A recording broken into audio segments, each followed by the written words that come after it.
नमस्कार। आज के इस वेबिनार में आप सभी का हार्दिक स्वागत है। आप सभी का हार्दिक अभिनंदन है।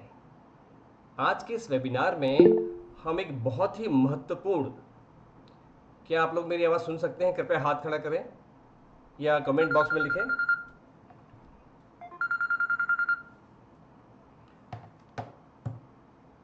आज के वेबिनार में हम डायबिटीज़ के बारे में बात करेंगे और इस वेबिनार में आपको तीन चार चीज़ों के बारे में मैं बताना चाहता हूँ कि सबसे पहला जो है वो डायबिटीज़ इतनी खतरनाक क्यों है और क्यों आप सभी को डायबिटीज़ से जितना जल्दी हो सके छुटकारा प्राप्त करने का इंतज़ाम कर लेना चाहिए। नंबर एक। दूसरा जो बात मैं आपको बताऊंगा कि मेडिसिन्स जो हम दवा डायबिटीज़ के ट्रीटमेंट में लेते हैं, क्या उनसे कॉम्प्लिकेशंस नहीं होते? क्यों क्यों ऐसा होता है कि दवाई लेने के बावजूद भी जितने जो डायबिटिक कॉम्प्लिकेशंस हैं जिसके बारे में मैं आज चर्चा करूंगा, वो फिर भी होते हैं, शायद थोड़ी धीमी गति से होते हैं। और तीसरा मैं जो बात करूंगा कि जो लाइफस्टाइल चेंजेस हैं, क्या हमको करने चाहिए और क्यों करने चाहिए, जिससे हम डायबिटीज़ को कंट्रोल की बात नहीं कर रहे हैं, हम डायबिटीज़ को रिवर्सल या हमेशा हमेशा के लिए डायबिटीज़ को तलाक देने की बात कर रहे हैं। आज के ज़माने में जो ट्रीटमेंट है वो एक तरह से मुकदमा लड़ने जैसा है कि हम रोज़ मुकदमा लड़ते हैं, रोज़ कभी वकील जीतता है, जरा अच्छी होती, कभी अपोजिट साइड जीतती है। लेकिन एक बात ध्यान रहे कि कोई भी मैजिक क्योर नहीं है। सिर्फ और सिर्फ जानकारी और सतत प्रयास यानी कि सस्टेन एफर्ट्स ही हमें डायबिटीज़ से मुक्ति दे सकते हैं। तो आइए चलते हैं डायबिटीज़ के इस अनोखे संसार में। शोध बताते हैं कि ज़्यादातर लोग, करीब 40% लोग जो हैं, वो इस बात से टोटली अनअवेयर हैं या इग्नोरेंट हैं कि उनका शुगर बढ़ा हुआ है, क्योंकि इसका कोई भी सिम्टम नहीं है। और आज के युग में डायबिटीज़ एक बहुत ही आम बीमारी हो चुकी है। करीब करीब 10 करोड़ से ज़्यादा लोगों को डायबिटीज़ है और 13 करोड़ से ज़्यादा लोगों को प्री डायबिटीज़ है। और आज के समय में दुनिया में सिर्फ दो किस्म के लोग होते हैं, एक जिनको डायबिटीज़ हो चुकी है और दूसरा जिनको फ्यूचर में डायबिटिक होने वाली है। तो जो लोग इस जो हमारे पार्टिसिपेंट्स हैं जो वेबिनार में, इनको अभी डायबिटीज़ नहीं हुआ है, तो इस वेबिनार की जानकारी को प्राप्त करके वो डायबिटीज़ से हमेशा के लिए छुटकारा पा सकते हैं। अब 70 साल पहले करीब करीब ये जो डायबिटीज़ की बीमारी थी वो करीब 70 की उम्र के बाद ही आती थी, लेकिन आज ये 30 से 35 साल में आनी शुरू हो गई है। और इस वक्त दुर्भाग्यवश कि 2.5 करोड़ से ज़्यादा बच्चे जो हैं उन्हें डायबिटीज़ की बीमारी है।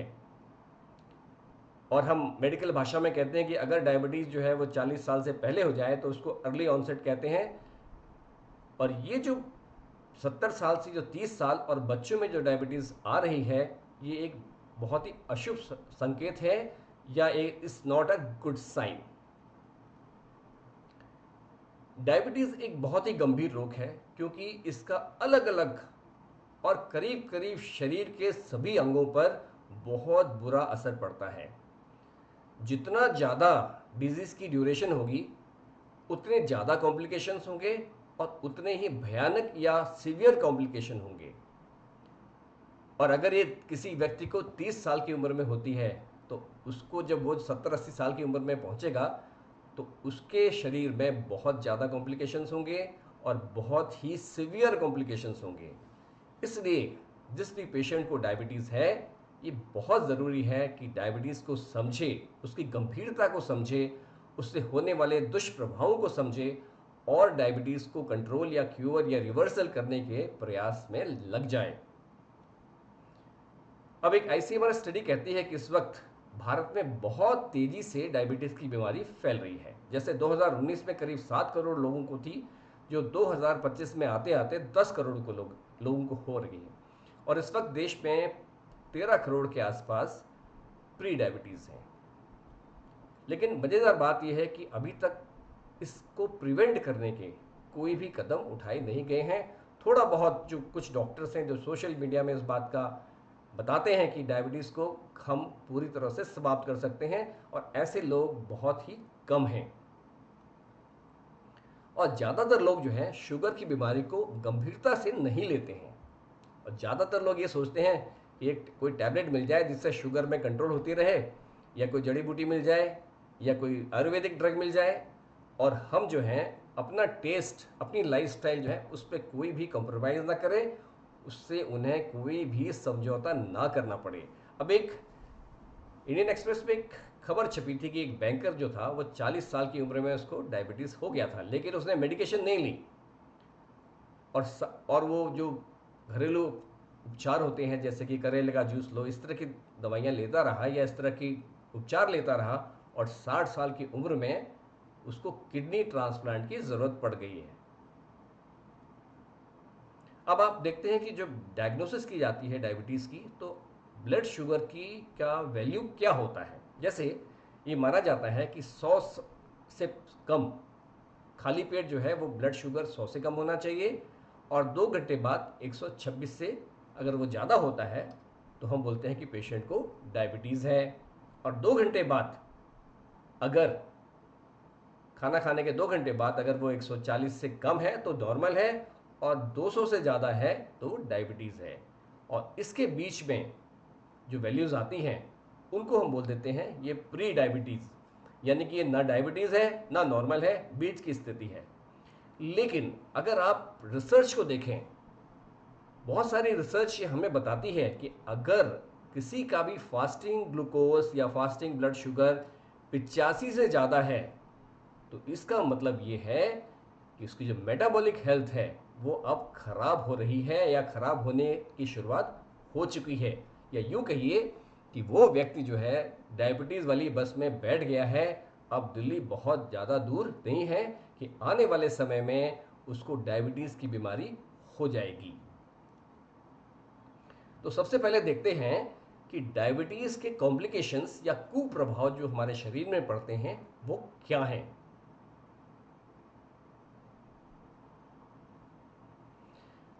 इनको हम दो भागों में बांट सकते हैं। जैसे पहला भाग है जिसे एक्यूट कॉम्प्लिकेशंस कहते हैं, जो बहुत ही जल्दी से आ जाते हैं और इमरजेंसी से जैसे हालात कर सकते हैं।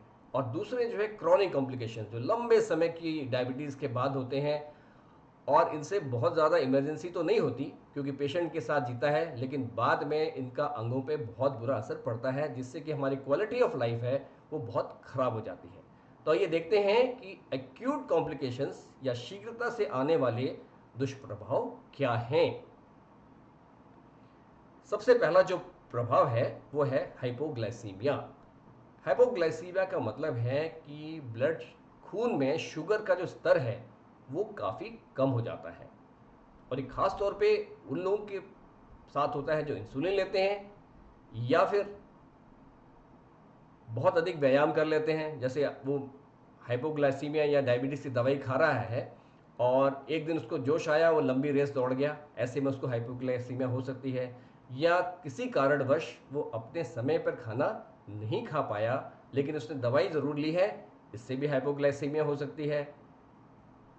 या इंसुलिन की मात्रा ज़्यादा हो गई, तो इससे बहुत सारे कारण हैं जिससे कि व्यक्ति को हाइपोग्लाइसीमिया हो सकती है। अब हर एक व्यक्ति को जिसको डायबिटीज़ है उसको हाइपोग्लाइसीमिया के लक्षणों का पता होना चाहिए। जैसे कि हाइपोग्लाइसीमिया की जो शुरुआत होती है, हाथ पांव कांपने लगते हैं, पसीना आना लगता है, या भ्रम जैसा चक्कर आने लगते हैं, या पेशेंट को लग सकता है कि मुझे हार्ट अटैक हो रहा है। तो इस तरह के लक्षण उसमें पैदा होते हैं।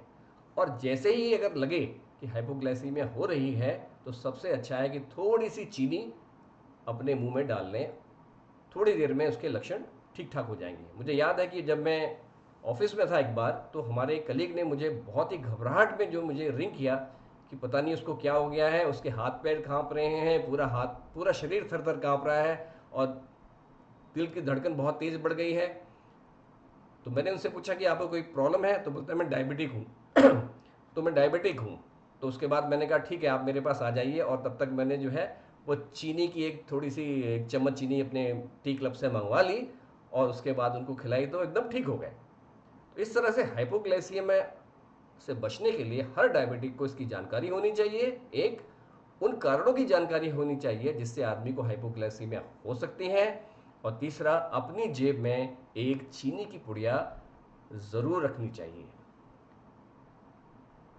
दूसरा है हाइपरग्लाइसीमिक कोमा, यानी कि हाइपोग्लाइसीमिया में तो ब्लड शुगर बहुत कम हो जाता है, लेकिन हाइपरग्लाइसीमिया में ब्लड शुगर बहुत ज़्यादा बढ़ जाता है, और इसका एक कारण है कि जो डायबिटीज़ है उसका नियंत्रण खराब हो गया है। लोग समय पर दवाई नहीं लेते, या कई लोग तो ऐसे होते हैं कि दवाई ही नहीं लेते हैं, और कई बार पहली बार जब देखा जाता है कि व्यक्ति कोमा में चला गया, तब पता चलता है कि इसका ब्लड शुगर बहुत ज़्यादा है और इसको डायबिटीज़ है। और इसमें कभी कभी जो हाइपरग्लाइसीमिया कोमा है 300 से ऊपर शुगर चला जाता है, और 600 से अगर शुगर ऊपर चला जाए तो ये एक प्राणघाती या बहुत ज़्यादा एक्यूट इमरजेंसी हो सकती है। इसलिए डायबिटिक के पेशेंट को अपना ट्रीटमेंट, अपनी दवाएं जो जो डॉक्टर ने हिदायत दी है उसको पूरी तरह से करना चाहिए। अब बात करते हैं दीर्घकालीन प्रभाव, यानी कि ऐसे ऐसे कॉम्प्लिकेशंस जो लंबे समय तक ब्लड शुगर के बढ़ने से होते हैं। अब क्या है कि जितना ज़्यादा लंबी समय तक डायबिटीज़ शुरुआत रहेगी, उतना ही ज़्यादा ये कुप्रभाव या कॉम्प्लिकेशंस होंगे। और जो क्रॉनिक कॉम्प्लिकेशंस हैं, इनका एक मुख्य कारण है कि शुगर जो खून है उसमें शुगर की मात्रा का बहुत अधिक बड़ा होना लंबे समय तक, सालों साल तक। तो सबसे बड़ा जो कॉम्प्लिकेशन या कुप्रभाव है वो किडनी डैमेज, यानी कि किडनी का खराब होना। इस वक्त डायबिटीज़ दुनिया में नंबर 1 कॉज है, पहला कॉज है, जिसमें 30% के आसपास जो डायबिटीज़ के पेशेंट हैं उनकी किडनी डैमेज होगी, और इसमें से जो 44% लोग हैं उनको जो है किडनी ट्रांसप्लांट या डायलिसिस की ज़रूरत पड़ेगी। देखा यह गया है कि इसकी जो किडनी डैमेज की जो प्रक्रिया है वो 7 से 10 साल के अंदर शुरू हो जाती है, और जो जो वक्त बढ़ता है ये डैमेज की प्रक्रिया भी बढ़ती है, और 18 साल की बीमारी के बाद सभी में डायबिटिक्स में कुछ ना कुछ किडनी डैमेज ज़रूर हो जाती है। और 18 साल की जो से ज़्यादा अगर डायबिटीज़ है तो मान के चलिए कि पूरी डैमेज भी हो सकती है। और कभी कभी ऐसा होता है कि पहली बार जब किडनी डैमेज का पता चलता है तब पता चलता है कि व्यक्ति को डायबिटीज़ भी है। दूसरा जो सबसे बड़ा डायबिटीज़ का दुष्प्रभाव है या कॉम्प्लिकेशन है वो आंखों में अंधापन।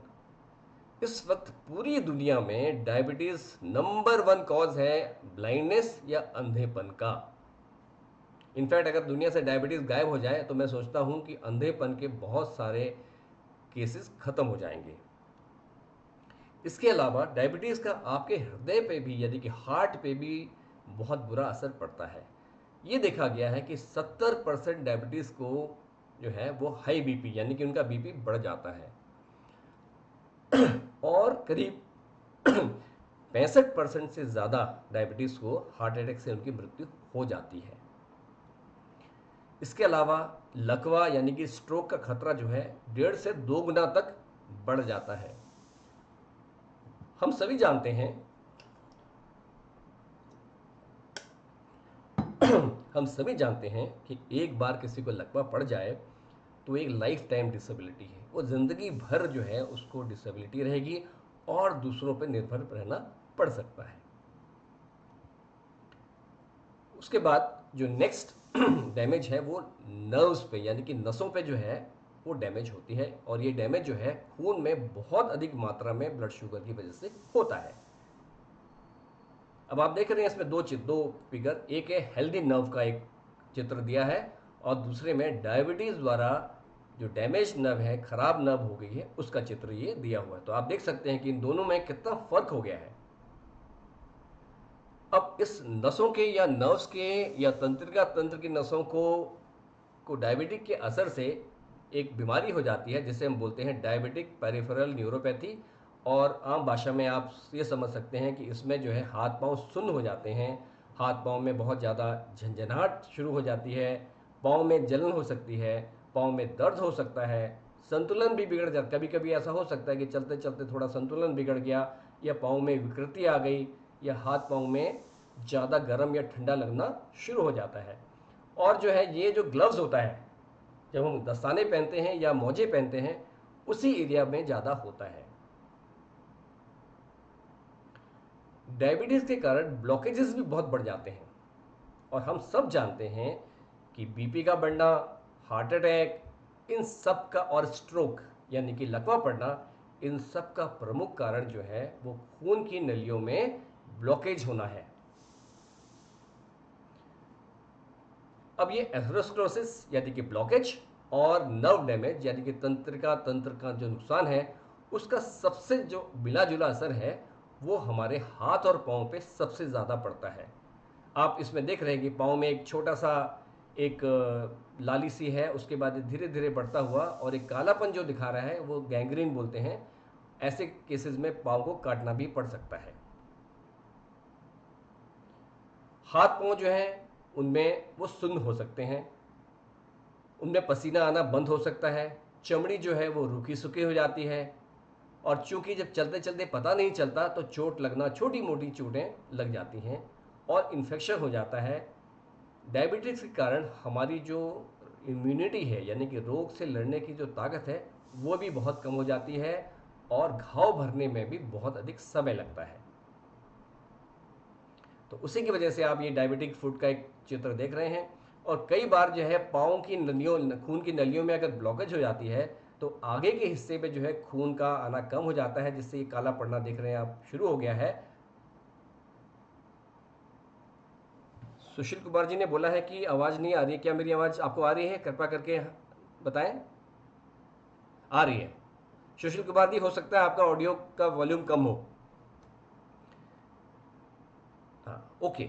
हम अभी आगे बढ़ते हैं। तो पेरिफेरल आर्टरी डिजीज या पीएडी बोलते हैं, और ये पुराने ज़माने में जब डायबिटिक का ट्रीटमेंट बहुत अच्छा नहीं था तो भी बहुत ज़्यादा होती है, लेकिन अब शायद इसकी जो लोग पेशेंट ज़्यादा देखते हैं या डायबिटीज़ से पेशेंट को रोज़ देखते हैं वो इसके बारे में ज़्यादा जान सकते हैं।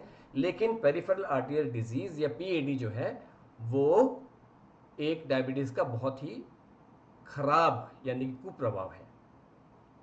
इसके अलावा पुरुषों में नपुंसकता डायबिटीज़ के कारण हो सकती है, क्योंकि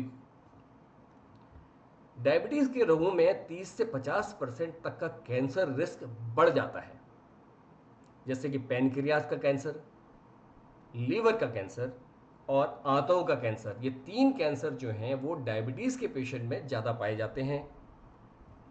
और सबसे जो खराब बीमारी है उसको एल्जाइमर्स डिजीज़ कहते हैं। एल्जाइमर डिजीज़ जो है एक ऐसी बीमारी है जिसमें धीरे धीरे जो ब्रेन है यानी कि मस्तिष्क है या हमारा दिमाग है वो खत्म होने शुरू हो जाता है। पहले पहले आदमी छोटी मोटी बातें भूलता है, फिर धीरे धीरे और बड़ी बातें भूलता है, फिर धीरे धीरे वो इतना इसका ब्रेन जो खराब हो जाता है कि वो अपने आप को ही भूल जाता है, ना उसे खाना पीना रहना कुछ पता भी नहीं होता, वो अपनी देखभाल भी नहीं कर सकता है। और ये अगर किसी के परिवार में एक ऐसा व्यक्ति हो तो आप उस परिवार की जो ट्रॉमा है यानी कि जो मानसिक परेशानी है, शारीरिक परेशानी है, जो कष्ट है, उसका अंदाज़ा आप खुद लगा सकते हैं। और ये देखा गया है कि डायबिटीज़ के पेशेंट में ये 60% तक की ये जो अल्जाइमर डिजीज़ है इसका रिस्क बहुत अधिक बढ़ जाता है।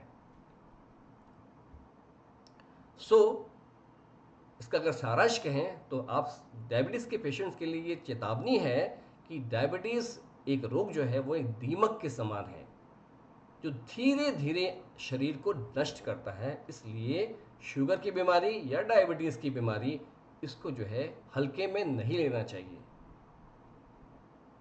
मैंने ऐसे बहुत से लोग देखे हैं जो बहुत ही खुश होकर बताते हैं कि मेरी शुगर तो 200 है लेकिन मैं सब कुछ खाता हूँ, मुझे कोई प्रॉब्लम नहीं है। तो ऐसे लोगों के लिए ये एक मैसेज है कि डायबिटीज़ की बीमारी एक दीमक के समान ही ऐसा रोग है, तो इसलिए इसको सीरियसली लिया जाए और क्वालिफाइड डॉक्टर से उसका इलाज कराया जाए, और जो उन्होंने टेस्ट बताए हैं और जो फॉलोअप के लिए बताया गया है उसको जो है बिल्कुल नियमित रूप से किया जाए। जैसे सबसे पहला जो है आपको आना चाहिए कि आप अपना ब्लड शुगर खुद मॉनिटर कर सकें। इसके लिए हर डायबिटिक पेशेंट को मैं समझता हूँ कि एक ग्लूकोमीटर उसके पास घर में होना बहुत ज़रूरी है। दूसरा है कि HbA1c क्या कहते हैं, एक टेस्ट होता है जो हर 3 से 6 महीने में उसको करना चाहिए। साल में एक बार आँखों की देखभाल, आँखों का चेकअप आई स्पेशलिस्ट के द्वारा बहुत ज़रूरी है। उसके बाद किडनी का जो फंक्शन है उसका टेस्ट होना चाहिए।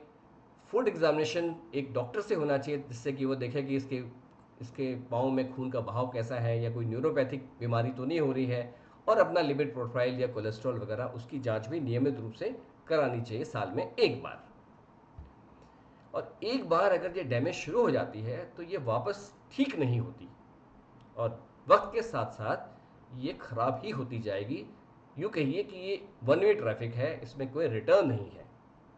और जब काफ़ी लंबे समय के बाद 10 साल, 20 साल, 15 साल या 25 साल, उस वक्त जब मल्टीपल कॉम्प्लिकेशंस हो जाते हैं, किडनी खराब हो गई, आंखें खराब हो गई, पाँव में जो है वो पेरिफेरल पीएडी हो गया, तो बहुत सारे जब अंगों को का असर जो डायबिटीज़ में होता है, इससे कॉस्ट बहुत ज़्यादा बढ़ जाएगी ट्रीटमेंट की। और इसके अलावा जो दर्द और होगा उसका हम कोई हिसाब लगा नहीं सकते हैं। और इन सभी कॉम्प्लिकेशंस की वजह से पेशेंट बहुत ही डिसेबल्ड हो जाता है और उसको दूसरों पर भी निर्भर रहना पड़ सकता है। और किसी के फैमिली में अगर ऐसा मेंबर है जिसको मल्टीपल कॉम्प्लिकेशंस हैं तो वो उसके लिए तो प्रॉब्लम है ही, लेकिन उसके परिवार के लिए भी उतनी ही बड़ी प्रॉब्लम है।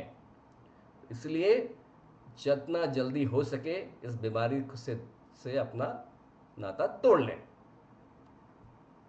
अब सवाल ये उठता है कि डायबिटीज़ होती क्यों है, और मेडिकल साइंस में एग्जैक्ट कॉज जो है अभी तक इसका पता नहीं चला है कि ऐसा कौन सा एक कारण है जिससे डायबिटीज़ हो जाती है और अगर हम उस कारण को ठीक कर दें तो डायबिटीज़ ठीक हो जाएगी। इसलिए जो डॉक्टर्स हैं उन्होंने रिस्क फैक्टर का एक कंसेप्ट दिया कि ऐसे कौन कौन से बातें हो सकती हैं जो डायबिटीज़ की ओर किसी पेशेंट को ले जा सकती हैं। जैसे देखा गया है कि मोटापा जिनको होता है उनको डायबिटीज़ उन लोगों को डायबिटीज़ की जो बीमारी है वो ज़्यादा होती है। दूसरा, एब्डोमिनल ओबेसिटी यानी कि पेट का घेरा, जितना ज़्यादा पेट का घेरा उतना ज़्यादा डायबिटीज़ का रिस्क और बहुत सारी बीमारियों का जैसे हार्ट अटैक का भी रिस्क है, कैंसर का भी रिस्क है, वो पेट के घेरे से जुड़ा हुआ है। जो लोग बहुत ही आलस से भरा जीवन व्यतीत करते हैं या दिन भर बिस्तर पे पड़े रहते हैं या ऐसे काम करते हैं जिनमें चलना फिरना बहुत कम होता है, उन लोगों में भी डायबिटीज़ बहुत ज़्यादा होती है। अनहेल्दी डाइट, इसके बारे में हम बात करेंगे। और जब कुछ भी नहीं मिला फिर भी पेशेंट को डायबिटीज़ है तो हम बोलते हैं कि भाई तुम्हारे तो जेनेटिक ही कुछ लोचा है, कुछ गड़बड़ है, आपके जीन्स में शायद कुछ प्रॉब्लम है। क्योंकि अक्सर ऐसा देखा गया है कि वो बोलेंगे आपके पिताजी को डायबिटीज़ थी, बोले हाँ, माता जी को थी, हाँ, तो आपके जीन्स जीन्स में प्रॉब्लम है, इसकी वजह से आपको डायबिटीज़ हो रही है। लेकिन आज के ज़माने में मुझे नहीं लगता कि किसी भी के भी परिवार में ऐसा माता पिता मिल जाए जिसमें एक को डायबिटीज़ ना हो। और मेरे विचार में जो ये है डायबिटीज़ की बीमारी ही और बैड मेटाबॉलिक हेल्थ की बीमारी है, और इसको मेटाबॉलिक हेल्थ को ठीक करके डायबिटीज़ को भी ठीक किया जा सकता है। और सबसे ज़्यादा जो आम विचारधारा डॉक्टर्स में भी और पेशेंट्स में भी है कि ये जो है ग्लूकोज कंट्रोल की प्रॉब्लम है, क्योंकि डायबिटीज़ में ब्लड शुगर बढ़ जाती है और हम जो उसको दवाई देते हैं जैसे कि मेटफॉर्मिन, इंसुलिन या बहुत सारी हैं आयुर्वेद की दवाइयाँ बाज़ार में बहुत हैं जो दावा करती हैं कि हम ब्लड शुगर को एकदम ठीक कर देंगे, वो दी जाती हैं। और ये कोशिश की जाती है कि जो HbA1c है वो 7% के आसपास उसकी वैल्यू आए। और अगर ये 7% आता है तो सब लोग बोलते हैं हमारी डायबिटीज़ पूरी तरह से कंट्रोल में है। लेकिन सबसे दुर्भाग्यवश बात यह है कि इन ट्रीटमेंट के बावजूद भी कॉम्प्लिकेशंस ख़त्म नहीं होते। और अगर लोग ये भी समझते हैं कि जितना ज़्यादा टाइट कंट्रोल करेंगे डायबिटीज़ के शुगर का उतना अच्छा होगा, लेकिन रिसर्च इसके खिलाफ है। एक British journal of general practice में एक छपे लेख के अनुसार कि जितना ज़्यादा अगर हम बहुत ज़्यादा टाइट कंट्रोल भी करें तो भी उससे कॉम्प्लिकेशन में कोई खास फर्क नहीं पड़ेगा। जैसे कि जो हार्ट प्रॉब्लम है वो भी होगी, स्ट्रोक का रिस्क भी कम नहीं होता, हार्ट फेलियर का रिस्क कम नहीं होता, ब्लाइंडनेस का रिस्क कम नहीं होता, किडनी का डिजीज़ का और जो नर्व्स की डिजीज़ है उनका रिस्क बिल्कुल भी कम नहीं होता। इसलिए अब सवाल ये उठता है कि ऐसा क्यों होता है। क्योंकि ये जो उन्होंने बोला कि क्या जो हम ग्लूकोज कंट्रोल की जो स्ट्रैटेजी है, हमारा तरीका है, क्या वो सही है? मेरे विचार में ये जो पेपर है वो बिल्कुल ठीक बात बता रहा है। और क्योंकि डायबिटीज़ में जो है वो समस्या ब्लड शुगर कंट्रोल की नहीं है, डायबिटीज़ में समस्या जो है इंसुलिन रेजिस्टेंस की है। और आज तक कोई भी दवाई ऐसी नहीं बनी है जो इस इंसुलिन रेजिस्टेंस को कम कर सके या ख़त्म कर सके। और इंसुलिन रेजिस्टेंस के कारण ही ब्लड शुगर की वैल्यू बढ़ जाती है। अब सवाल ये उठता है कि ये इंसुलिन रेजिस्टेंस क्या वाला है? फिर आप सवाल पूछ सकते हैं, भाई साहब ये इंसुलिन क्या है? तो आइए देखते हैं। अब जब भी हम काम करते हैं तो हमारे जो अंग के अलग अलग कोशिकाएं हैं या सेल्स हैं, उनको थोड़ा बहुत ग्लूकोज चाहिए एनर्जी के लिए। जब आप थके होते हैं तो आप चाय पीते हैं, उसके बाद आप थोड़ा सा एनर्जी लगती है। तो उसी तरह से सारे जो बॉडी के सेल्स हैं उन्हें जो है ग्लूकोज की ज़रूरत पड़ती है, और उससे वो एनर्जी लेते हैं। जैसे हम कार चलाने के लिए हमें पेट्रोल की ज़रूरत पड़ती है। और आम तौर पे यानी फास्टिंग स्टेज, जब हम रात को सो के उठते हैं, हमने कुछ नहीं खाया होता है, तो हमारे खून में करीब 1 चम्मच से भी कम मात्रा में ग्लूकोज या चीनी होती है। और जब हम खाना खाते हैं उसके बाद 2 घंटे बाद जो है वो शुगर की मात्रा करीब करीब 1.25 चम्मच के बराबर होती है। और जब हम दिन में काम करते हैं, खाते भी रहते हैं, तो हमारे शरीर में शुगर की टोटल मात्रा जो है वो 1.5 चम्मच से ज़्यादा नहीं होती है। इसका मतलब ये हुआ कि किसी भी समय खून में 1 से 2 चम्मच से ज़्यादा शुगर नहीं होनी चाहिए या नहीं होती है। और अगर इससे ज़्यादा अगर शुगर है तो वो या तो वो स्टोर में चली जाती है, और हमारे शरीर में करीब 100 चम्मच के बराबर शुगर जो है वो स्टोर में भरी हुई है, जिसमें कि लीवर में कुछ स्टोर हैं और मसल्स में स्टोर हैं, जिन्हें हम ग्लाइकोजन स्टोर कहते हैं। तो जब हम खाना नहीं खाते हैं तो इन्हीं स्टोर से शुगर निकाल के खून में मिला दी जाती है। और ज़्यादा शुगर जब हो जाती है, इससे बहुत ज़्यादा, तो वो फैट के रूप में पेट में जमा कर दी जाती है। अब जब हम खाना खाते हैं तो ब्लड शुगर की वैल्यू बढ़ जाती है। जैसे एक रोटी अगर आपने खाई तो करीब करीब 1 चम्मच के बराबर आपने ग्लूकोज उसमें होता है, छुपा हुआ होता है। और अगर आपने 2 रोटी खा ली तो आपका करीब 9 चम्मच के बराबर चीनी आपने खाई। और सुबह ब्रेकफास्ट में अगर आपने एक कप चाय ली है तो 1 से 2 चम्मच चीनी, और एक कटोरी दाल या कि दाल रोटी का ब्रेकफास्ट किया है तो करीब आपको 14 चम्मच चीनी जो है वो आपने सुबह सुबह प्राप्त करी। अब ये जो 14 चम्मच चीनी है, इसका इस्तेमाल शरीर करेगा अपने रोजाना के कार्यों के लिए और अपने रिजर्व्स को भरने के लिए। क्योंकि जब फास्टिंग स्टेज है, यानी कि जब आप खाना नहीं खाते हो या रात को सो, जैसे कि आप रात को सो के उठते हो, तो सुबह जो है रिजर्व्स काफ़ी हद तक ख़त्म हो जाते हैं। तो जब 10-12 घंटे का जो नॉन फीडिंग है या खाना नहीं खाते, तब सेल्स जो होते हैं वो ग्लूकोज के लिए थोड़ा हंग्री होते हैं, उनको चाहिए। लेकिन गुड हेल्थ यानी अच्छे स्वास्थ्य के लिए ये बहुत ज़रूरी है कि जो खाने की जो ये शुगर है या ग्लूकोज है, ये बहुत धीरे धीरे खून में पहुँचे। यानी कि ये 14 चम्मच चीनी है वो कम से कम 1 से 2 घंटे में खून में पूरी तरह से जाए, धीरे धीरे चले।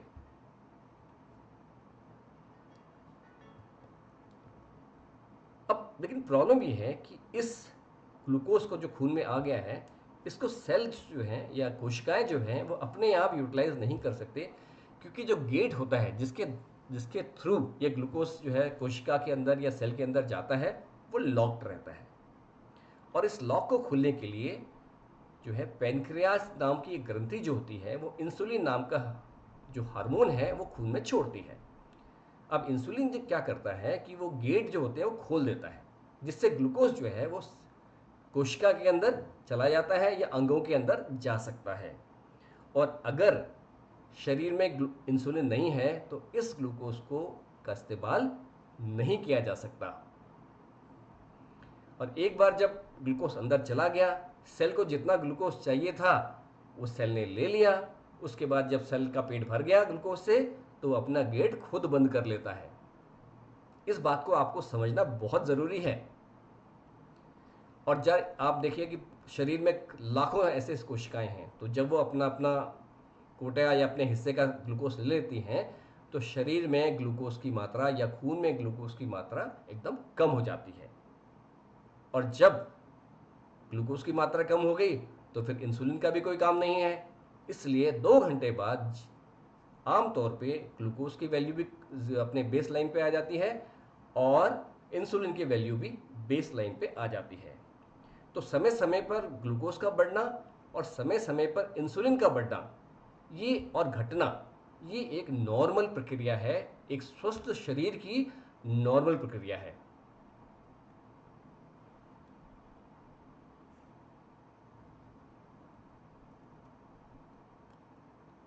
अब अब आप ये देखते हैं कि जब हम सिर्फ और सिर्फ 3 बार खाना खाएं दिन में और नेचुरल फूड्स खाएं, यानी कि हम जैसे हमारा पारंपरिक भोजन है, जैसे रोटी सब्जी दाल इत्यादि, तो क्या होता है? अब मान लीजिए किसी ने 8 बजे के आसपास अपना ब्रेकफास्ट किया, जो रोटी सब्जी दाल जो भी लिया, और तो 10 बजे तक उसका ग्लूकोज भी नॉर्मल आ गया और उसका इंसुलिन भी नॉर्मल आ गया।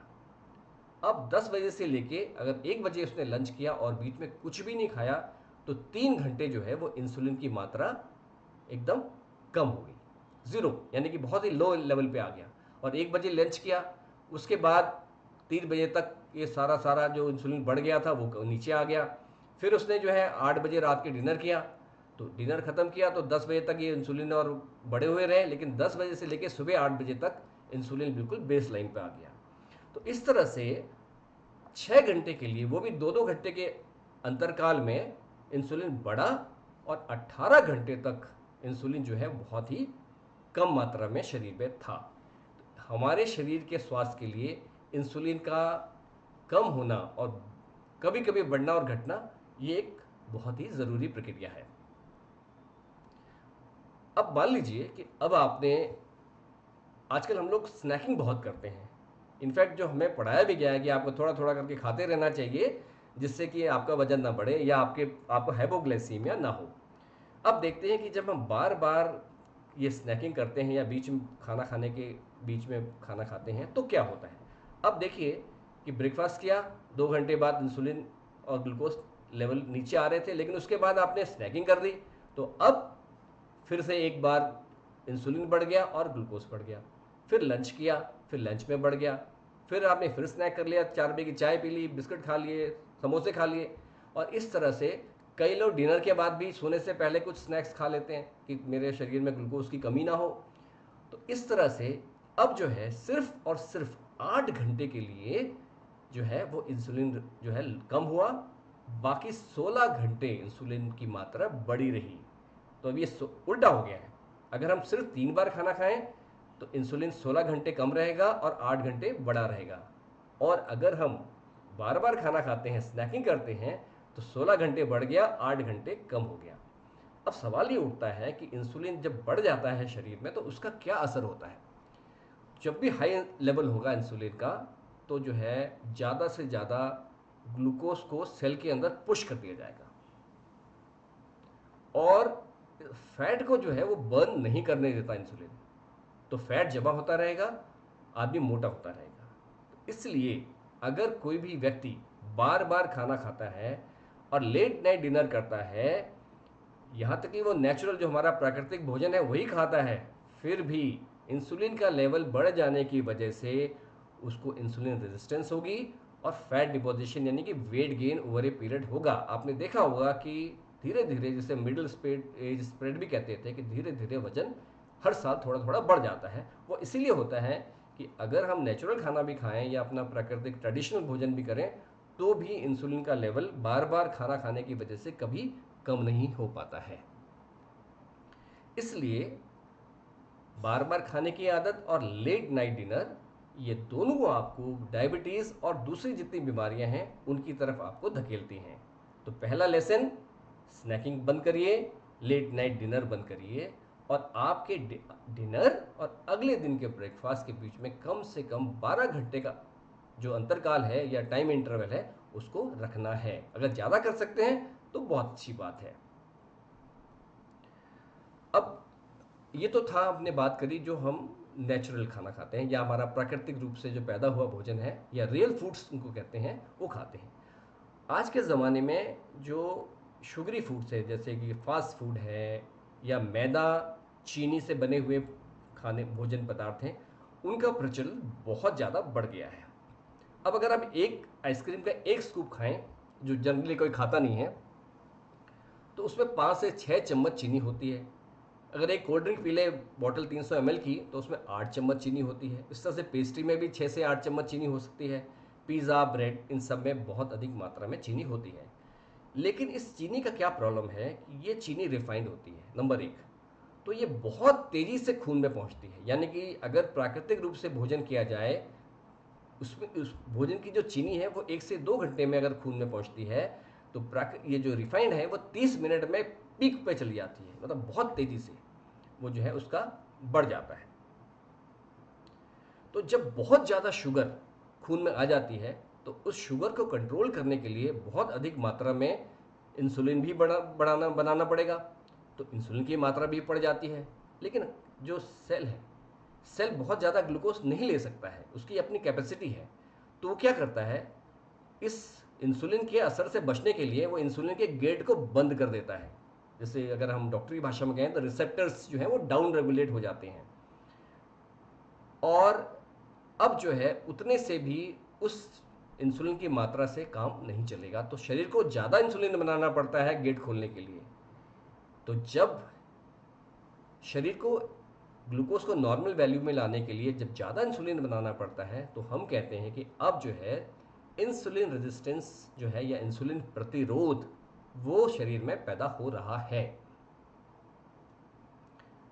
और जब ये चलती रहती है प्रक्रिया, तो एक समय जब ऐसा आता है कि इतना ज़्यादा इंसुलिन के बाद भी ब्लड शुगर जो है वो कंट्रोल में नहीं आता है, और उससे जो है डायबिटीज़ की शुरुआत, या पहले प्री डायबिटीज़ उसके बाद डायबिटीज़ की शुरुआत हो जाती है। और रिसर्च बताती है कि अगर आपका ब्लड शुगर 85 से ऊपर है, यानी कि फास्टिंग ब्लड शुगर 85 से ऊपर है, तो आपको इंसुलिन रेजिस्टेंस शुरू हो गई है। अब देखते हैं कि जब हम नेचुरल खाना खाते हैं, या हमारे रोटी सब्जी खाते हैं, फ्रूट्स खाते हैं, या कुछ भी ऐसा नेचुरल चीज़ खाते हैं, तो देखिए कि एक ग्लूकोज की स्पाइक बनी, और उसके बाद इंसुलिन की भी एक स्पाइक बनी, और ये दोनों 2 घंटे के अंतरकाल में अपनी नॉर्मल वैल्यू पे आ गए। अब हम जब ये खाते हैं, जब हम ये फेक फूड्स या प्रोसेस फूड खाते हैं, जैसे शुगर, मैदा और रिफाइंड ऑयल से बने हुए पदार्थ खाते हैं, तो क्या होता है, देखिए इनके खाने से सडनली जो शुगर स्पाइक है वो बहुत बड़ी बनी है। यूँ समझिए कि जो है बादल फट गया, वैसी स्थिति यहाँ पे हो जाती है। इतना ज़्यादा ग्लूकोज जो है वो शरीर के अंदर पहुँच जाता है। अब इस ग्लूकोज को सेल के अंदर भेजने के लिए उसी मात्रा में, बहुत अधिक मात्रा में इंसुलिन भी को भी बनाना पड़ता है। तो आप देखिए कि इंसुलिन की मात्रा भी बहुत अधिक बढ़ गई है, ऑलमोस्ट दुगनी से भी ज़्यादा हो गई है। और इतना ज़्यादा इंसुलिन जो है वो किसी तरह से 2 घंटे के अंदर ग्लूकोज को नॉर्मल वैल्यू पे ले आता है। लेकिन इंसुलिन की वैल्यू जो है अभी 2 घंटे में बराबर नहीं आ पाती, क्योंकि इतना ज़्यादा इंसुलिन है, उसको नष्ट करने में शरीर को बहुत टाइम लगता है, यानी कि 4 से 6 घंटे भी लग सकते हैं। तो करीब करीब 4 से 6 घंटे तक तो इंसुलिन वैसे ही बढ़ा हुआ है। अब मान लीजिए किसी ने सुबह ब्रेड का ब्रेकफास्ट किया, ब्रेड जैम बटर खाया, और फिर दोपहर 11 बजे उसने कुछ समोसे खा लिए या कोल्ड ड्रिंक पी ली, इस तरह का खाना किया, तो फिर एक और स्पाइक बनेगी उसी उसी अनुपात में बहुत ज़्यादा। तो जब बार बार स्नैकिंग करेंगे, वो भी प्रोसेस फूड या फेक फूड्स के साथ, तो हमारे शरीर में इंसुलिन की मात्रा जो रॉकेट हाई चली जाएगी। और आप देखेंगे कि 8 बजे से लेके दिन भर जब तक वो सोया नहीं है, तब तक ऐसे लोगों का इंसुलिन लेवल बहुत ज़्यादा हाई हो जाता है। इसलिए जो फेक फूड्स हैं, प्रोसेस फूड, आप पास्ता खाते हैं, चाउमीन खाते हैं, ये सब खाते हैं, ये सब आपको डायबिटीज़ की ओर ले जाते हैं। और जब ये 10 से 15 साल तक ये इंसुलिन रेजिस्टेंस की स्टेज चलती रहती है, तो एक ऐसा स्टेज आता है जब इतना ज़्यादा इंसुलिन भी ब्लड ग्लूकोज को आप कंट्रोल नहीं कर सकता, और तब हम कहते हैं कि अब डायबिटीज़ की शुरुआत हो गई है। सो डायबिटीज़ जब हो जाती है, तो ये लक्षण है कि ग्लूकोज भी हाई है और इंसुलिन भी हाई है, और जो अनयूटिलाइज ग्लूकोज होता है वो चला जाता है लीवर में। और लीवर उसको फैट में बनाकर पेट में जमा कर देता है, पेट की चर्बी बढ़ाता है और बाकी अंगों में, हार्ट में, किडनी में, सब में वो डाल देता है। तो इसके बारे में अगर आपको अधिक जानकारी चाहिए तो आप मेरा एक वीडियो देख सकते हैं जो जिसमें मैंने बताया है कि कैसे कार्बोहाइड्रेट्स का ज़्यादा उपयोग हमें बीमार करता है। इंसुलिन रेजिस्टेंस की स्टेज के हिसाब से मैंने ये कुछ स्टेजेस बनाई हैं, जैसे कि स्टेज 0 डायबिटीज़ की, जिसमें सब कुछ नॉर्मल है, इंसुलिन भी नॉर्मल है और ग्लूकोज भी नॉर्मल है। ऐसी स्टेज को हम बोलेंगे इंसुलिन सेंसिटिव। ऐसे में जब आदमी इंसुलिन सेंसिटिव है तो कभी भी मोटा नहीं होगा, कभी उसको कोई प्रॉब्लम नहीं होगी, बीमारी नहीं होगी। अब स्टेज 1 मैंने कहा कि ये 10 से 15 साल चलती है, जिसमें इंसुलिन की मात्रा बढ़ जाती है लेकिन ग्लूकोज की मात्रा हमारे मापदंडों के हिसाब से नॉर्मल वैल्यू में रहती है, लेकिन 85 से ज़्यादा जो है वो ग्लूकोज की वैल्यू हो जाएगी। दूसरा स्टेज हम समझाते हैं प्री डायबिटिक है, जिसमें कि इंसुलिन और ज़्यादा बढ़ जाता है और ग्लूकोज भी जो है वह 100 से ज़्यादा हो जाता है। और जो तीसरी स्टेज है वो है ये जो डायबिटीज़, जिसमें कि इंसुलिन भी बढ़ा हुआ है, ब्लड शुगर भी बढ़ा हुआ है। लेकिन डायबिटीज़ की चौथी स्टेज भी हो सकती है जिसमें इंसुलिन कम हो जाता है और ऐसे पेशेंट को बाहर से इंसुलिन देना पड़ता है उसकी डायबिटीज़ को कंट्रोल करने के लिए। इसे हम बोलते हैं बर्नआउट स्टेट, यानी कि अब पेनक्रियास थक गया है, इंसुलिन बनाते बनाते उसने इतना काम किया कि अब वो फर्दर इंसुलिन जो है डिमांड के अनुसार नहीं बना सकता है। इसीलिए जो ट्रीटमेंट्स जो भी है वो डायबिटिक कॉम्प्लिकेशंस को कम नहीं कर पाते, क्योंकि डायबिटीज़ जो है वो बीमारी है इंसुलिन रेजिस्टेंस की, जिससे ब्लड शुगर बढ़ता है और जिससे डायबिटीज़ हो जाती है। हमारे पास ऐसी दवाइयाँ अभी तक नहीं बनी हैं जो इंसुलिन रेजिस्टेंस को ठीक कर सकें। और इंसुलिन रेजिस्टेंस केवल और केवल आज की डेट में लाइफस्टाइल बदल कर ही हो सकती है। अब जो हाई इंसुलिन इतना लंबे समय तक जो खून में रहता है उसके अपने इफ़ेक्ट्स हैं, जो कि हमारी लिटरेचर में बहुत ज़्यादा उनको बताया नहीं गया। जैसे कि जिनको बीपी बहुत ज़्यादा हो, बीपी की बीमारी होती है, उनमें भी हाई इंसुलिन पाया गया है। स्ट्रोक की बीमारी, उनमें भी high insulin, heart attack, lipid abnormality और कैंसर्स, इन सब के पीछे एक बहुत बड़ा कारण है कि शरीर में इंसुलिन की मात्रा बहुत ज़्यादा होना। इसीलिए आपने सुना होगा कि अक्सर एक किसी को हार्ट अटैक हो गया और आप बोलते हैं वो तो बहुत ही फिट बंदा था। तो इंसुलिन रेजिस्टेंस के कारण फिट लोगों में भी हार्ट अटैक हो सकता है। ये बात अलग है कि जो लोग बहुत फिट होंगे उनमें इंसुलिन रेजिस्टेंस थोड़ी कम होगी।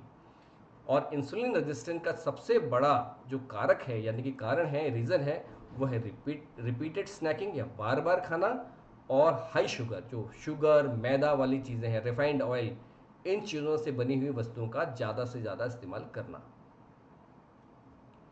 अब सवाल ये उठता है कि क्या डायबिटीज से छुटकारा पाना संभव है? आप लोगों को क्या लगता है कि डायबिटीज से छुटकारा पाना संभव इस स्टेज पे हो सकता है? कमेंट में लिखिए जरा, आप कमेंट में लिखिए जरा, हाँ या ना में जवाब लिखेंगे।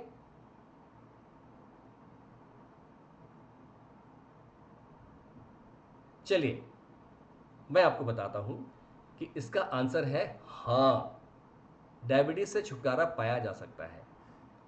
क्योंकि मेरे विचार से डायबिटीज एक ऐसी बीमारी है जिसका मुख्य कारण हमारा भोजन ही है, और अपनी लाइफस्टाइल में बदलाव करके हम डायबिटीज से छुटकारा पा सकते हैं। और इसके लिए हमारे पास 3 हथियार हैं। एक है न्यूट्रिशन, भोजन, एक्सरसाइज और नींद। ये सब इसके बारे में सभी जानते हैं। अब लाइफस्टाइल से इसका ये प्रूफ हो चुका है कि लाइफस्टाइल में बदलाव करके आप डायबिटीज़ से छुटकारा पा सकते हैं। ये खबर छपी थी कि बेस्ट, यानी कि मुंबई के जो ट्रांसपोर्ट सर्विस है, उसके 250 कर्मचारियों ने अपनी जब ज़िंदगी में अपने खान पान में परिवर्तन किया तो उनकी डायबिटीज़ काफ़ी हद तक ठीक हो गई। इसी तरह से हमारे गृह मंत्री साहब ने भी एक किसी प्रोग्राम में बताया था कि उन्होंने अपने जीवन में लाइफस्टाइल चेंज किया जिसकी वजह से उनकी दवाई छूट गई है।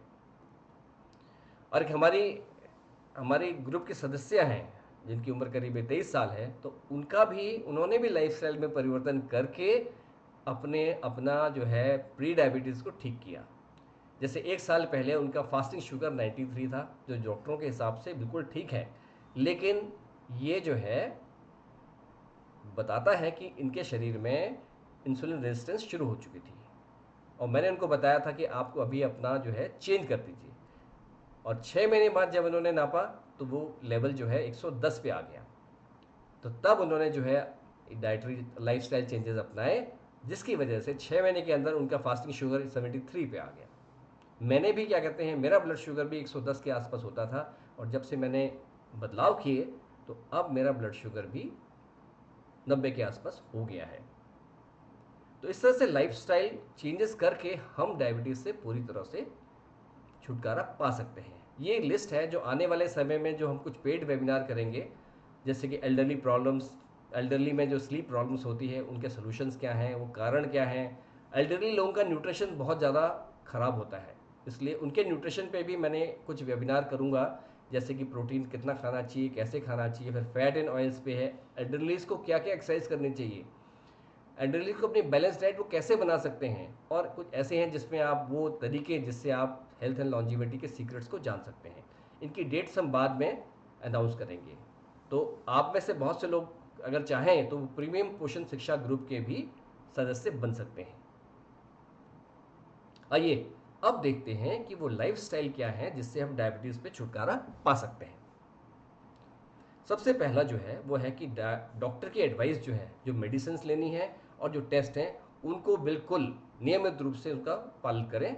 एक अपने पॉकेट में हमेशा एक कार्ड रखें जिसमें ये लिखा हो कि आप डायबिटीज़ के शिकार हैं, आपका कॉन्टैक्ट नंबर, और अगर हो सके डॉक्टर का कॉन्टैक्ट नंबर इसमें होना चाहिए। और अपनी जेब में हमेशा एक पुड़िया में चीनी थोड़ी सी रखें, या अपने बैग में या पर्स में कुछ भी खाने का सामान या टॉफ़ी रख सकते हैं, या कुछ भी खाने का सामान रख सकते हैं।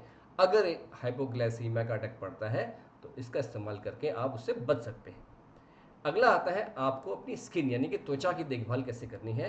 न्यूट्रिशन, क्या खाना पीना है, एक्सरसाइज, हम उसके बारे में आपसे बात करूँगा।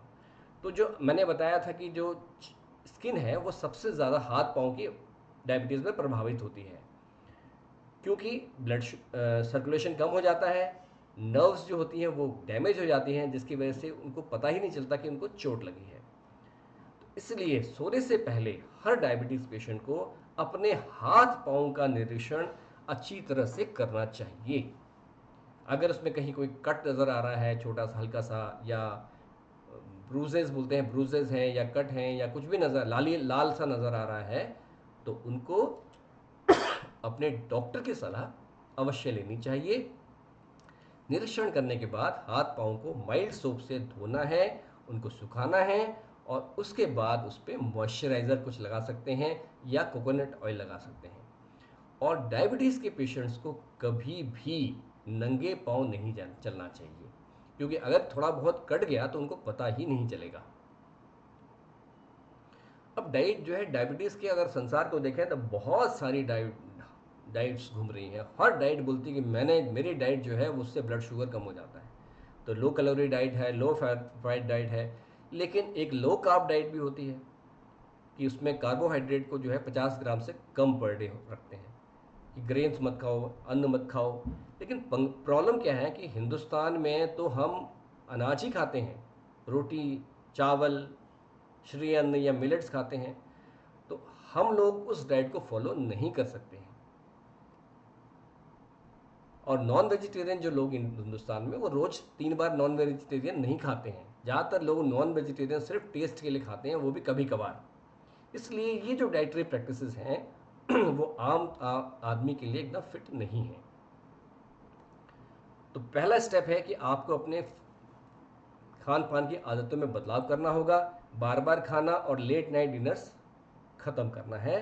स्नैकिंग की जो है आदत, उसको ख़त्म करना है, और डिनर जो है 7 से 8 के बीच में ख़त्म हो जाना चाहिए।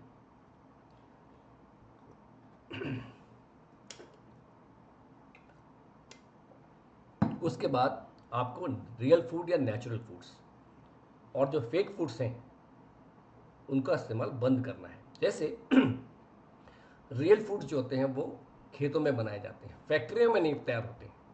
जैसे गेहूं है, गेहूं से अगर हमने रोटी बनाई तो ये हो गया रियल फूड।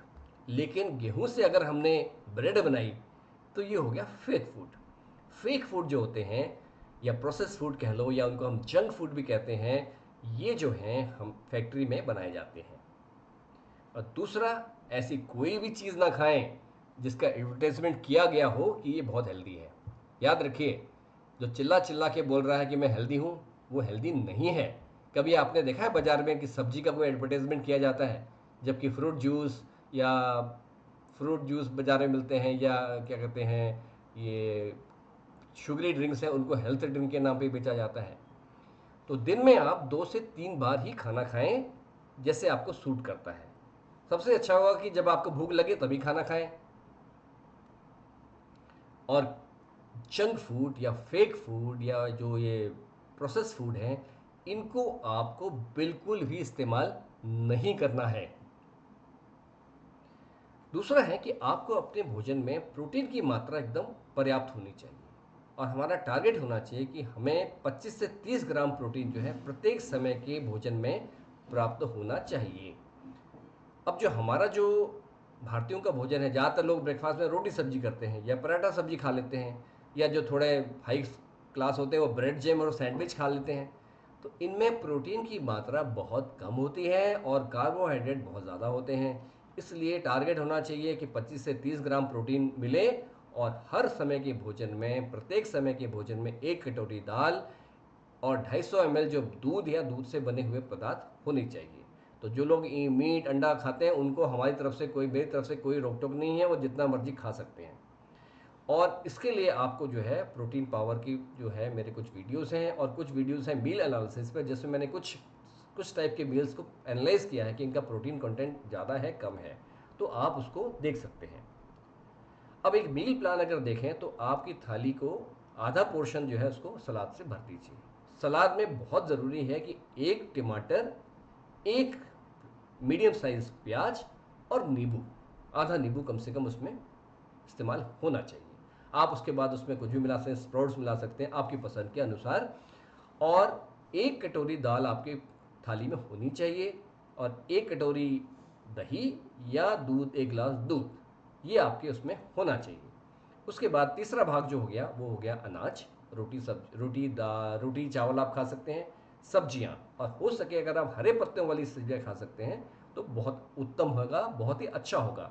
और अब इस बीच में आप अपना मीट मच्छी वगैरह जो फिट करना चाहें वो फिट कर सकते हैं, और आपको कम खाने के लिए या भूखा रहने की ज़रूरत नहीं है। और अंत में आप थोड़ा बहुत जो है वो आप फल का इस्तेमाल कर सकते हैं।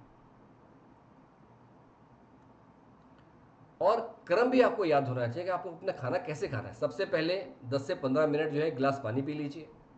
उसके बाद सलाद को खाइए, सलाद को बहुत ही अच्छी तरह से चबा चबा के खाना है।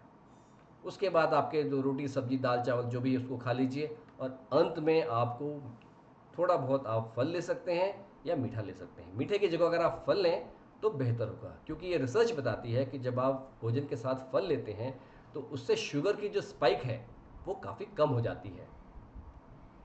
भोजन का अंतरकाल भी बहुत ज़रूरी है। गैप जो है, रात्रि का भोजन यानी कि डिनर और अगले दिन का ब्रेकफास्ट यानी कि सुबह का नाश्ता, उसमें कम से कम 12 घंटे का अंतरकाल या टाइम लैग होना चाहिए। ब्रेकफास्ट जो है आपका सबसे हैवी होना चाहिए, उसमें हाई प्रोटीन होने चाहिए, हाई कार्बोहाइड्रेट नहीं होने चाहिए। अगर आपके भोजन में प्रोटीन की मात्रा बहुत ज़्यादा है तो आपको लंच तक वैसे ही भूख नहीं लगेगी, आपको कुछ खाने का भी मन नहीं करेगा। और रात के भोजन में आपको ना कोई फ्रूट खाना है, ना फ्रूट जूस लेना है, ना कोई स्वीट्स लेनी है, ना कोई मैदा या जो हमारे फॉरबिडन फूड्स जो मैं आपको बताऊंगा उनका प्रोग्राम बिल्कुल भी नहीं करना है। अब बारी आती है उन पदार्थों की जो ग्लूकोज या ब्लड शुगर को बहुत तेज़ी से बढ़ाते हैं, यानी कि शुगर स्पाइक बनाते हैं और इंसुलिन स्पाइक बढ़ाते हैं।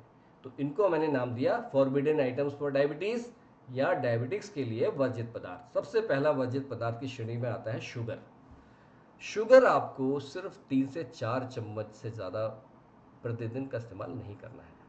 अब एक बार बड़ा मज़ेदार बात हुई कि एक हमारे सज्जन थे जान पहचान के, उन्होंने मेरा वीडियोस देखे और उन्होंने मुझे बोला कि डॉक्टर साहब आपने मुझे बताया कि 3 चम्मच तक, उसने इस बात को ऐसे इंटरप्रेट किया कि 3 चम्मच तक आप चीनी खा सकते हो। तो मैं हर समय 3 चम्मच चीनी अपने चीनी या दूध में मिला के खाता हूँ, क्या मैं ठीक कर रहा हूँ? तो इस लेकिन ये 3 से 4 चम्मच का जो है पर डे का है, एक साथ का नहीं है। फिर मैदा से बने हुए पदार्थ, रिफाइंड ऑयल से बने हुए पदार्थ और आर्टिफिशियल स्वीटनर्स, ये बहुत दिखाया गया, बताया जाता है कि डायबिटीज़ के लिए आर्टिफिशियल स्वीटनर्स जो हैं बहुत सेफ़ हैं, ऐसा नहीं है। चाहे वो स्टीविया हो, बिल्कुल नेचुरल हो, चाहे वो कोई भी हो, स्पटमाइन है, बहुत सारे हैं, हम उस पर बात नहीं करेंगे इसमें। और तेल की जगह आप जो है कोल्ड प्रेस्ड जो तेल हैं, या कच्ची घानी के तेल हैं, या घी है, बटर है, मस्टर्ड है, कोकोनट ऑयल, इन सब का इस्तेमाल कर सकते हैं, जो भारत के पारंपरिक तेल हैं। ये जो जंक फूड है, ये टेस्ट में तो बहुत अच्छा है, लेकिन आपके इंसुलिन के लिए बहुत ख़राब है, डायबिटीज़ के लिए बहुत ख़राब है। तो इनका इस्तेमाल जो है जहाँ तक हो सके बिल्कुल भी ना करें। एटलीस्ट पहले 6 महीने जब आप डायबिटीज़ से लड़ने का प्लान बना चुके हैं, तब तक आप इसको बिल्कुल ना खाएं। अब जो इनको बोलते हैं शुगर स्वीटेंड बेवरेजेस, इसमें बहुत ज़्यादा शुगर होती है, जैसे कि कोला ड्रिंक्स हैं, या जो एनर्जी ड्रिंक्स हैं, आइस टी है, यानी फ्लेवर्ड मिल्क जो बाज़ार में मिलते हैं, और फ्रूट जूसेस, इनमें शुगर की मात्रा बहुत ज़्यादा होती है। इनका इस्तेमाल आपको नहीं करना है। फिर ये जो चॉकलेट्स हैं, ये भी जो हैं हमारी हेल्थ के लिए या डायबिटिक पेशेंट की हेल्थ के लिए अच्छा नहीं है। घर में भी ऐसे बहुत से भोजन हैं जो बहुत ज़्यादा चीनी वाले होते हैं, जैसे अगर हम ब्रेकफास्ट जब ब्रेड जैम का करते हैं, या कई बार बच्चों को माएँ जो हैं वो रोटी में जैम लगा के दे देती हैं, इनमें बहुत ज़्यादा चीनी है। ब्रेड के सैंडविच भी नहीं खाना चाहिए डायबिटीज़ को। इस किसान केचप या कोई भी केचप हो, उसमें बहुत अधिक मात्रा में चीनी होती है। इस तरह से जो मल्टीग्रेन बोलते हैं बहुत हेल्दी है, इसमें भी बहुत अधिक मात्रा में चीनी होती है। ये जो आप देख रहे हैं कि जो माल्टेड फूड्स हैं, अलग अलग ब्रांड्स हैं, ये कुछ नहीं है, सिर्फ फ्लेवर्ड चीनी ही है। बस नाम अलग हैं, लेकिन उन बहुत अधिक मात्रा में इसमें चीनी, एक सर्विंग में करीब 3 चम्मच चीनी होती है। घर में जब दूध पीते हैं, बहुत से लोग दूध में भी चीनी डाल के पीते हैं, वो भी बहुत हानिकारक प्रैक्टिस है। बार बार चाय पीना और बहुत मीठी चाय पीना, ये भी जो है डायबिटीज़ के लिए बहुत खतरनाक है। और जितने रिफ्रेशिंग ड्रिंक्स होते हैं, शरबत होते हैं, ये डायबिटीज़ के पेशेंट को, यानी मैं तो कहता हूँ कि किसी को भी इन सब का इस्तेमाल बिल्कुल कम से कम करना चाहिए। अगला आइटम है वो मैदा। मैदा से बने हुए पदार्थ जो है वो डायबिटिक के पेशेंट्स के लिए या प्री डायबिटीज़ के पेशेंट के लिए पूरी तरह से वर्जित हैं, क्योंकि मैदा से जो है बहुत तेज़ी से शुगर की मात्रा शरीर में बढ़ जाती है। अब एक बात थोड़ा सा बताना चाहता हूँ कि मैंने अक्सर देखा है कि डायबिटीज़ के जो पेशेंट्स हैं वो चाय तो फीकी पीते हैं, इसमें कोई शक नहीं है, लेकिन cold drinks, sweets, fruit juices, bakery item, samosa या सॉल्टी बिस्कुट जो होते हैं 50-50 वाले आते हैं, ये बड़े मज़े से खाते हैं। समोसे जो हैं वो बड़े मज़े से खाते हैं और दबा के खाते हैं। हमने कई पार्टियों में ऐसा देखा है कि जो डायबिटीज़ के पेशेंट हैं वो पहले जो है वो कोल्ड ड्रिंक की डिमांड करते हैं। तो इन सब से क्या होता है कि ये जो पदार्थ हैं जिन्हें मैंने बोला था कि ये वर्जित पदार्थ हैं, यानी कि ये प्रोहिबिटेड आइटम्स हैं, उनसे जो है इंसुलिन और ग्लूकोज कंट्रोल खराब होता है। और जैसे पोटैटो चिप्स, कुरकुरे और जितने रेडी टू ईट स्नैक्स हैं, भले ही वो नमकीन हों, लेकिन रिफाइंड ऑयल और मैदा से बने होते हैं, इसलिए वो भी उतने ही डायबिटिक के पेशेंट के लिए खतरनाक हैं। आज बच्चों में जो बहुत तेज़ी से डायबिटीज़ बढ़ रही है, उसका एक कारण ये सब चीज़ें हैं। और डायबिटीज़ के पेशेंट को फल जो है वो खाना खाने के बीच में, खाली पेट नहीं खाना चाहिए। अगर आपको फ्रूट खाना है या आपको थोड़ा मीठा खाना है, मान लीजिए घर में गाजर का हलवा बना है या खीर बनी है, तो आप खा सकते हैं, लेकिन आपको खाना खाने के बाद खाना है। कभी भी इसको आप खाली पेट ना खाएं, और जहाँ तक हो सके मीठा जहाँ जो है वो ब्रेकफास्ट में और लंच तक ही लें। उसके बाद जो है लंच के बाद कोई भी मीठा चीज़ ना लें। ये एक भ्रम है कि सॉल्टी चीज़ें हैं वो ठीक हैं, आप मीठी मत खाना। अगर कोई चीज़ जो है मैदा से बनी है तो नमकीन ही भले हो, वो डायबिटीज़ के लिए हानिकारक होती है। इसके अलावा डायबिटीज़ के पेशेंट को थोड़ा अपना माइक्रो न्यूट्रिएंट्स को भी इम्प्रूव करना है। जैसे आप जो खाते हैं हरी सब्जी, पत्ते की सब्जियां, पत्ते की सब्जियां या फ्रूट्स लेते हैं, जितने कलर्ड हों उतना अच्छा रहेगा जिसमें। और हो सके अगर आप तो 1 घंटा कम से कम सूरज में ज़रूर जाएं, काम करें, बाहर काम करें। सूरज से घबराना नहीं है, सुबह चले जाइए, शाम को चले जाइए, क्योंकि सूरज से ही हमें विटामिन डी की मात्रा प्राप्त होती है। इसके अलावा खास तौर पे जिनकी उम्र 60 साल से ऊपर है तो उन्हें थोड़ा सप्लीमेंट भी लेना चाहिए, लेकिन ये सप्लीमेंट आप अपने डॉक्टर की सलाह पर ही लें। जैसे कि विटामिन ए जो है वो 20,000 यूनिट तक का हो, विटामिन बी कॉम्प्लेक्स में सारे बी कॉम्प्लेक्स आने चाहिए, सी में जो है वो 250 से 500 मिलीग्राम प्रतिदिन, और विटामिन डी आपको 4000 यूनिट्स पर डे तो लेना चाहिए। रिफाइंड ऑयल जो है सबसे बड़ा, मेरे नज़र में सबसे बड़ा हेल्थ का दुश्मन है, और उसमें भी सबसे ज़्यादा खतरनाक है वो है सनफ्लावर ऑयल। इसलिए रिफाइंड ऑयल से परहेज करें, उसकी जगह पे आप कोल्ड प्रेस ऑयल्स लें, यानी कि कच्ची घानी वाले तेल इस्तेमाल करें। अगला है एक्सरसाइज। डायबिटिक पेशेंट को भोजन के बाद कम से कम 10 से 20 मिनट वॉक करना है या कुछ काम करना है जिसमें शरीर की प्रक्रिया चलती रहे। इससे क्या होता है कि आपके शरीर में जो शुगर स्पाइक होती है वो बहुत धीरे धीरे बनती है।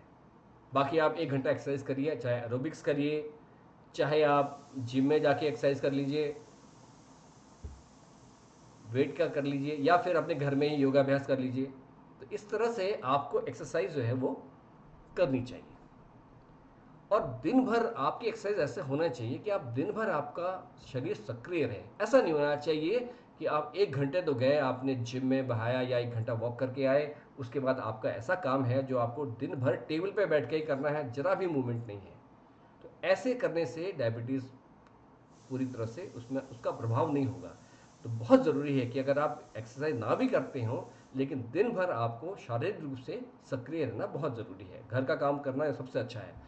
जो 60 साल से की उम्र से ज़्यादा जिनकी उम्र है, उन लोगों को सबसे अच्छा एक्सरसाइज है अपने घर का काम करें, तो आपके दिन भर आपका फिजिकल एक्टिविटी लेवल बड़ा रहेगा। नींद बहुत ज़रूरी है, तो 7 से 8 घंटे की नींद बहुत ज़रूरी है, वो लेना चाहिए। बुजुर्गों में नींद की प्रॉब्लम होती है, इसके लिए हमने अब अलग से आने वाले समय में एक वेबिनार का आयोजन करेंगे। और ये मैंने आपको बताया, ये आपको कम से कम 6 महीने इसको प्रयोग करना है, और 6 महीने में आप देखेंगे कि आपका शुगर कंट्रोल बिना बहुत अच्छा हो रहा है, और धीरे धीरे आप दवाई से छुटकारा पाना शुरू कर सकते हैं। अब हो सकता है कि बहुत सारे ऐसे लोग हैं जो उनको इतना फ़ायदा ना हो, तो उनको जो है वो मुझसे संपर्क कर सकते हैं मील एनालिसिस के लिए, और आगे जो है कोर्स करें आगे का जब क्या करना है, क्योंकि हर एक आदमी का जो है जो बॉडी है वो एकदम अलग होती है। तो जनरल जो स्टेटमेंट दिया गया वो कुछ लोगों को तो बिल्कुल फ़ायदा करेगा, कुछ लोगों को शायद उतना फ़ायदा नहीं करे। लेकिन इस डाइट को लेने के बाद आपको ब्लड प्रेशर की बीमारी और सारी बीमारी हैं उसमें भी उतना ही फ़र्क आपको पड़ेगा।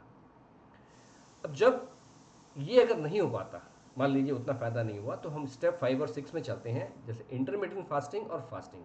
लेकिन इसके बारे में मैं आपको आज नहीं बता पाऊंगा क्योंकि वेबिनार बहुत लंबा हो जाएगा, और इन चीज़ों को डायबिटिक पेशेंट को मेडिकल सुपरविजन में ही करना चाहिए।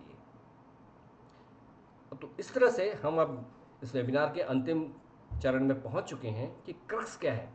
क्रक्स ये है कि मिड मील स्नैकिंग बिल्कुल नहीं होनी चाहिए। सिर्फ आप दिन में 2 से 3 बार खाना खाइए, भरपेट खाना खाइए, कोई प्रॉब्लम नहीं है। रिफाइंड कार्ब्स यानी कि process food, junk food, sugar, मैदा से बनी हुई चीज़ों का इस्तेमाल बिल्कुल बंद कर दें। ये प्रोटीन पाउडर और आर्टिफिशियल स्वीटनर्स हैं, इनको भी आप इस्तेमाल ना करें।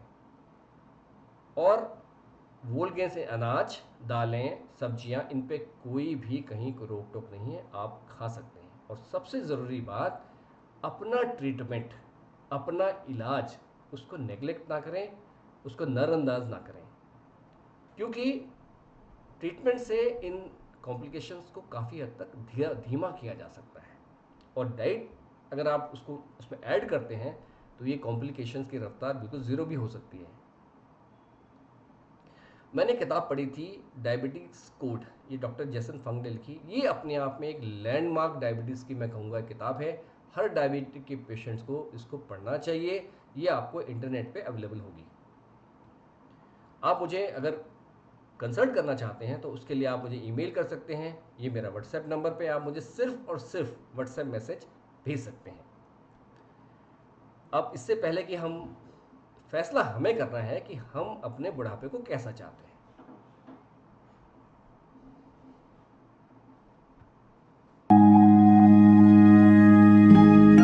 What will your last 10 years look like? Will you be quick enough for a game of tag with your grandchild?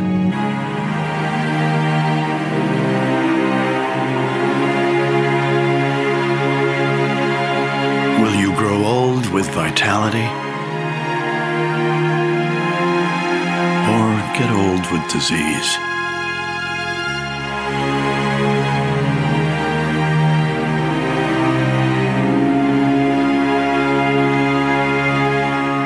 It's time to decide. हमारा जो है आने वाला समय, जब हम 80 साल 90 साल की उम्र में होंगे, तो वो कैसा होगा, उसकी नींव जो है वो यंग डेज में ही बन जाती है। फैसला हमें करना है कि हम अपने बुढ़ापे की जो ज़िंदगी है, अंतिम 10-20 साल की जो ज़िंदगी है, उसको कैसा चाहते हैं। और अगर हम चाहते हैं कि हमारा बुढ़ापा ऊर्जावान हो, बिल्कुल फिट हो, तो सबसे पहला जो है डायबिटीज़ से लड़ने की तैयारी आपको आज ही कर लेनी चाहिए। आपने बहुत ही धैर्यपूर्वक वेबिनार को सुना, इसमें हिस्सा लिया, इसके लिए आप सबका बहुत बहुत धन्यवाद। आप सबका बहुत बहुत शुक्रिया, बहुत बहुत शुक्रिया। आप पोषण शिक्षा चैनल से जुड़ सकते हैं। मेरा एक यूट्यूब चैनल है जिसमें मैंने बहुत सारे वीडियो जो न्यूट्रिशन संबंधी हैं वो डाले हैं। आपसे मेरा अनुरोध है या आग्रह है कि कृपया करके उस चैनल को ज़रूर सब्सक्राइब करें और उसमें दिए सारे वीडियोस को देखें और उससे फ़ायदा उठाएं।